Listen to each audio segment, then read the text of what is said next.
Well, within the mental health profession, there's almost a unanimous consensus that homosexual orientation is pretty fixed. And that when you hear of a person who says that they were gay and they become ex-gay, that if you really interview them, they will acknowledge that the change is really in the way they view themselves, but their actual feelings and fantasies have not really changed. And that's the commonly accepted view, and I kind of accepted that view. Clearly, the idea of change is controversial. One highly esteemed psychiatrist that now believes change is possible was once skeptical about the possibility that people could reorient their sexual feelings. Dr. Robert Spitzer of Columbia University recently conducted research to address the question of sexual orientation change from gay to straight.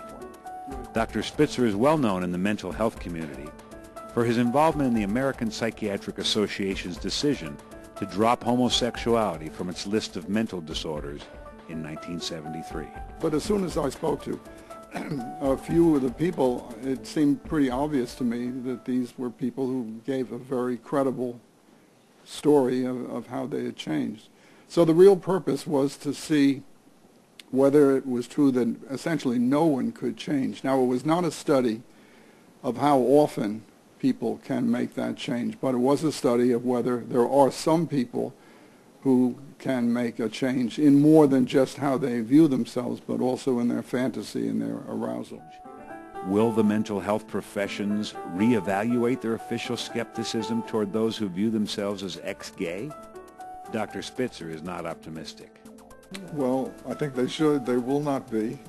It's not going to happen in the near future. There's no way it's going to happen.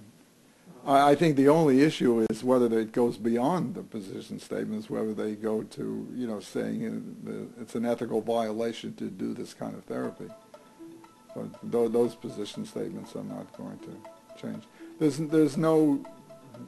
a gay activist group that's very strong and very vocal and recognized officially by the American Psychiatric Association. There's nobody to give the other viewpoint. There may be a few people who believe it, but they don't talk.